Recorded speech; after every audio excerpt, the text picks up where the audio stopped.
Good morning, everybody. Welcome back to my channel. And as always, this is Dr. Connors. I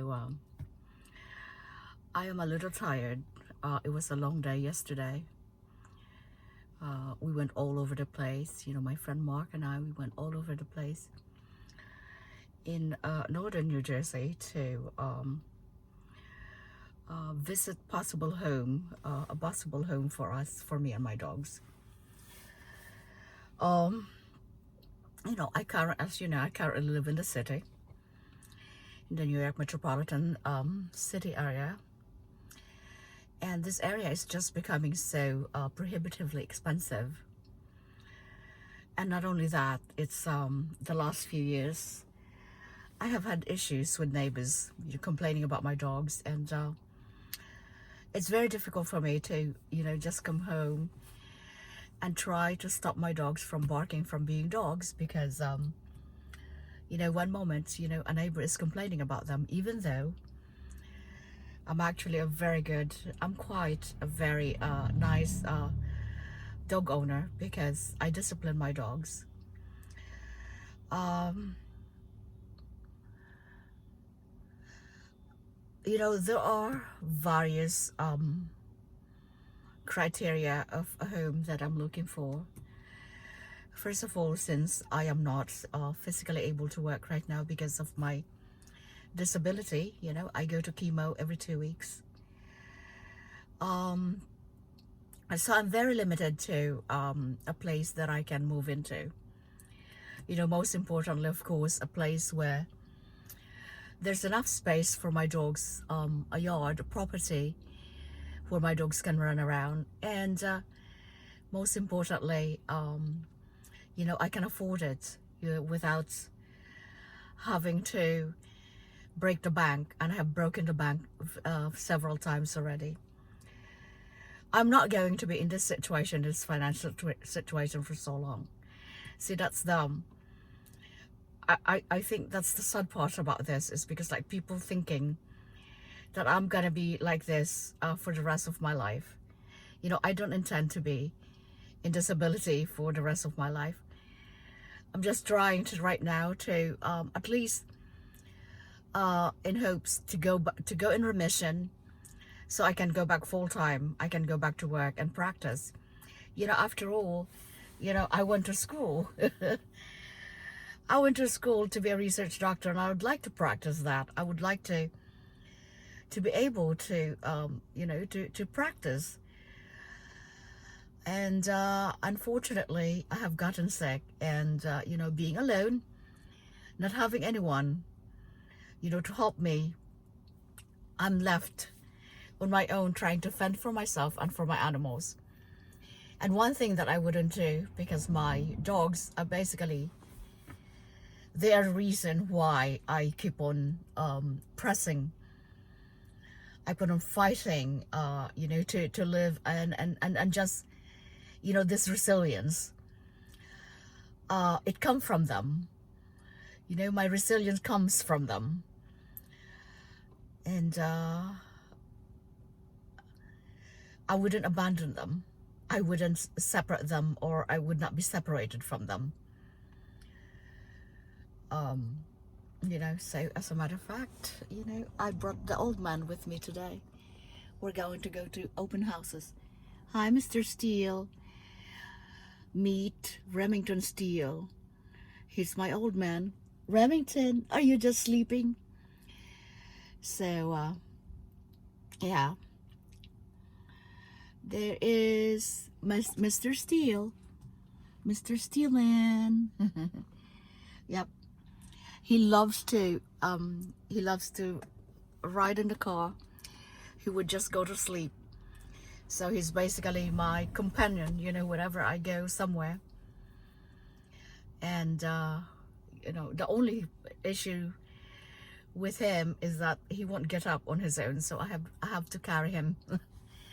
I have to carry him.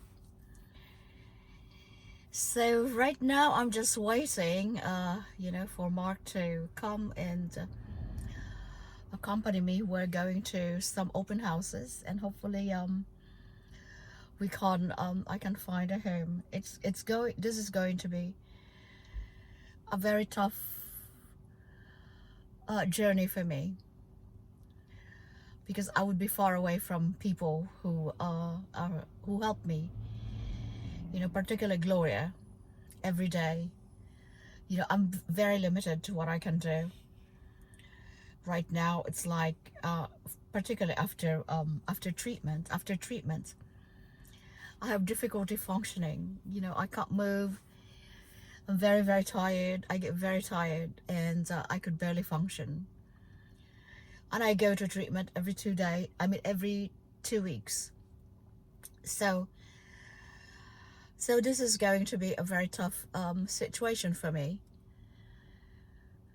And, mm, I'm going to be raw over here. Uh, it's like sharing with you, with true honestly, my journey has been the past 3.5 years. It has been very, very difficult. Not having anyone there, to, when you're sick. It's not just, it's not as if just this illness is just like a flu that is going to go away soon. It's tough. It's tough not having that special someone that you can lean on.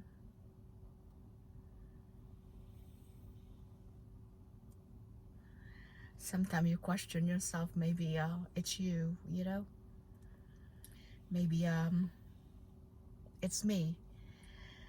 I have always believed that, my father used to say that you have to always be good.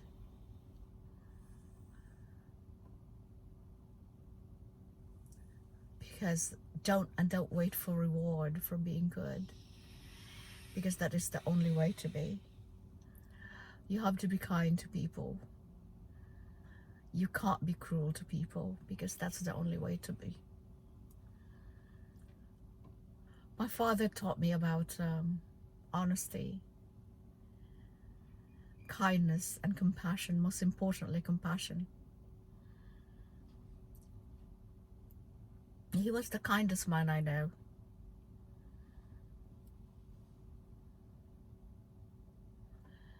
So, although I do question now I do question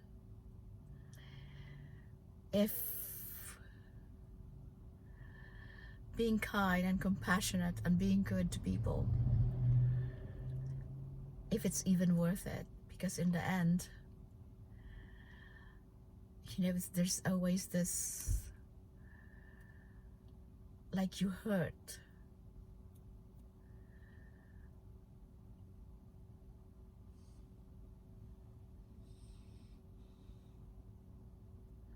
You always get hurt.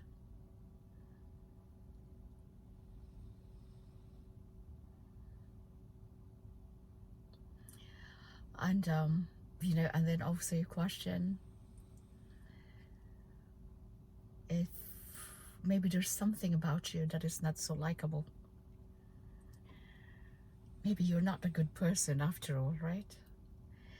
When the bad things keep on happening to you, then you start questioning, maybe this is my karma. Maybe this is something that I have done in my past life. Maybe whatever I did in the past is now catching up to me. I'm not perfect. I know that I have done a lot of mistakes in my life, but I have never tried to hurt people or others in a way where I deserve to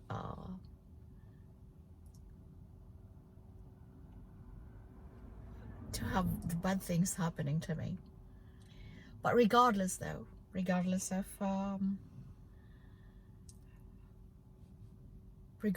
all the trajectories and all the heartaches that I have to go through,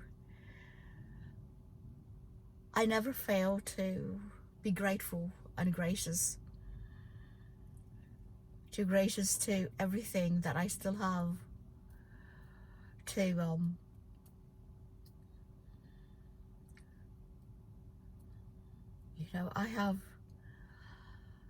I would say that I am rewarded with a lot of good friends that in one way or the other they actually come around and help me. I may not have been rewarded perhaps with someone who can appreciate me as a partner in life, but hey, maybe sometimes you just have to think that maybe this is it. Maybe there's a reason why it is what it is, right?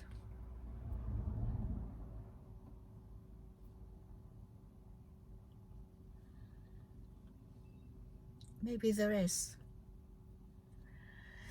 But I have always said this, that you have to hold on to something. You have to hold on to hope. You have to hold on to your faith. You have to hold on to something in order to persevere.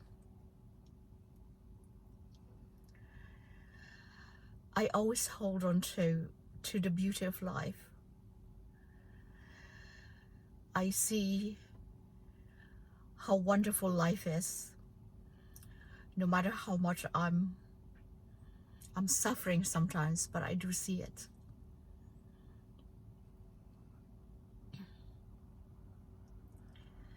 It's being a nature lover, an animal lover. I have actually met the most wonderful people in the world. There are just so many more good people than bad people. So that is why I don't, even though I hurt inside, I cry inside. I do cry, you see me so chirpy and so joyful all the time. But in reality, deep inside, I do hurt and cry. And it's not so much about being having a self-pity, but it's just so much of the overwhelming impact of the hurt sometimes, in me. Most, they have their family to go through, to run to, right? I only have my mom, and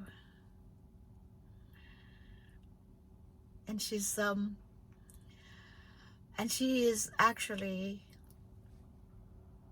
the strength behind my strength. When I think of giving up, I think of my mother. I think of all her sacrifices. I think of all the hardship that she had to go through. And that, my friends, that's what gave me the strength to give me the push, propels me. Her strength and her sacrifices and her love, her unconditional love, propel me to reach into that inner strength, so that I would not do something that I will regret later on, or somehow I may not regret. I may not be here to regret it. So You know, so when you are trying, I mean, when you are feeling so low, and when you are in your lowest, and I can, it is just from experience. You know, think of the good things and think of that most powerful part of your life that you need to hold on to. You know, so those are, you know, I have my dogs, I have my mother, of course I have my plants, and I have friends. You know, not so many can say that they have real friends. They have friends all over the world. I do have friends from all over the world. And with that, I'm very fortunate. So give yourself a pat on the back, you know, and thank you. Shout out to you all. And thank you so much for being here. And okay, so I'll speak to you guys later. And thank you so much for subscribing and for being on this channel. And I love you guys so much. Thank you again. Please subscribe right there. Thank you.